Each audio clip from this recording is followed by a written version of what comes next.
Have you heard stories of how challenging the college search process is? Or are you dealing with that process right now and trying to navigate searching all of the other things that you have going in your life and keeping your sanity?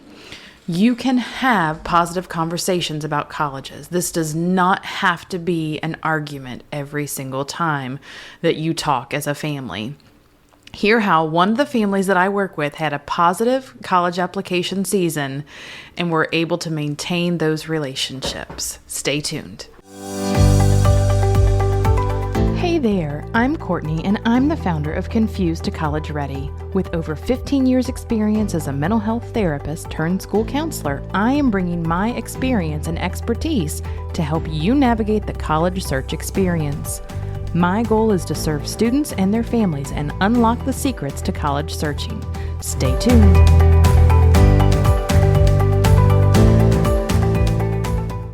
So I was watching a TV show recently, and the characters were getting ready to go snipe hunting. If you don't know what snipe hunting is, it is something where a group of people will get together, and many of them know that snipes are not actually a real thing. Snipes are something that are made up, and you get a couple of people, at least one, sometimes a couple of people that have never heard of a snipe, don't know what it is, and you ask them if they want to go snipe hunting. The people who know what it is make a big deal out of it, and this is going to be so much fun, and it's really hard to find them, so we're going to have to work hard. And it's something where everybody gets excited, but the snipe is elusive, and it's this thing that we don't see very often. On this show, the entire family was involved. Grandparents, parents, aunts and uncles, and then the two little kids who had never been, and they were so excited. They were going to go look for that elusive snipe.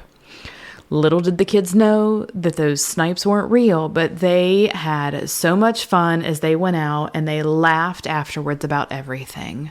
Sometimes it can feel like being able to get along as you talk about college searches is the same as that snipe hunt. It's elusive. It's something that isn't going to happen. We're not going to be able to get along. We're bound to have stress and arguments, be confused, procrastinate, have this huge sense of disorganization and confusion, but it doesn't have to be that way. So I want to talk to you about the steps that one of the families that I work with took to deal with that stress and feeling like they were going to have all those arguments and how they turned things around. So first, this is something that you can implement at any point during the college search. It doesn't have to be too late because you feel like you've already gone through most of it, and it isn't too soon.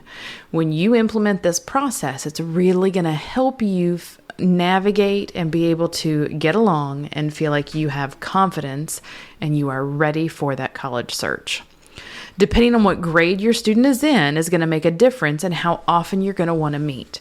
The closer that you get to senior year and application season, the more often that you're going to want to meet and to be able to discuss things. So I want to share about two families that I worked with and their journey as they started taking those next steps. The first student and family that I worked with was Chloe. Chloe's parents didn't follow the traditional path to college. Her mom attended a college outside of the United States, and dad became certified in a specific trade. Chloe knew she wanted to attend a 4-year college, but she felt incredibly overwhelmed early on. Mom and dad also were overwhelmed because they didn't know what to do, and they wanted to start early so that they could be prepared. So first, we talked about taking small steps over the next several years so that they didn't feel quite so overwhelmed. Chloe and her mom set up a time to talk once a month, beginning towards the end of freshman year and then throughout sophomore year. And they came up with those action steps to complete between each meeting. These meetings took the pressure off of feeling forced into conversations. Chloe and her mom each had tasks to complete after the meeting, and then they would come back together to figure out what they needed to do next. As the years went on, Chloe and her mom started meeting more frequently. By the time the end of her junior year came around, Chloe was confident with her college exact list, and she really felt ready for the application season. Chloe ended up that she got most of the tasks completed during the summer before her senior year. And in senior year, she was really able to relax and take time and felt like she was in a good place. So it worked out really well for them to take that time. But we don't always have that much time. Sometimes our plans change or we're not quite sure what we want. So now I want to tell you about Josh and his family. I worked with Josh for several years throughout high school. We had IGP meetings each year to discuss courses and possible steps. Josh wasn't quite sure what he wanted to do, though. So shortly before school started in Josh's senior year, Mom called and she felt panicked. Josh's friends knew what they wanted to do. Once they graduated, they knew what schools they wanted to go to. They had a plan for their applications, and Josh wasn't sure. He didn't know what he wanted to do. He didn't know where to start. They knew that we had talked about a lot of things, but they were sure that it was too late. They were having arguments. They were having conflict, and no one wanted to have those arguments. They wanted to figure out a way to get along and to be able to help Josh make those plans and to not feel quite so stressed. So as we talked, I encouraged Josh's mom to take a deep breath and for Josh to take a deep breath. And I let her know that we still had time. We set up a meeting and we came up with a plan of action for them.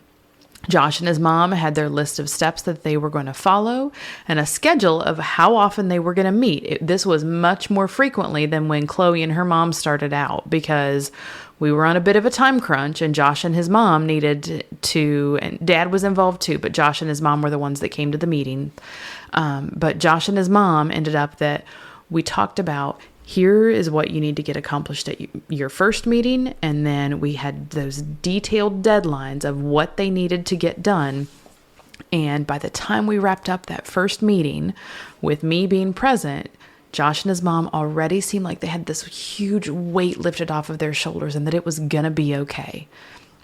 So despite that initial stress and those feelings of overwhelm, Josh's story has a happy ending. He was able to follow our plan. He and his mom and dad were able to find what seemed like the right fit for Josh.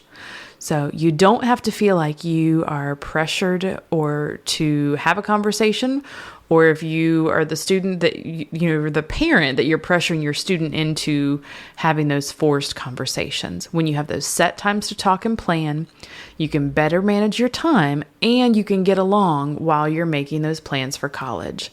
I have another podcast that will talk to you about some of those steps and how to deal with overwhelm. And then we'll have another one coming out shortly. If you are listening to this when it has just been released, we'll have another one coming out about those next steps. But until next time, I am here to serve you and your family. Take care. Bye-bye. Thank you so much for listening to our podcast. Please subscribe so you don't miss any future episodes.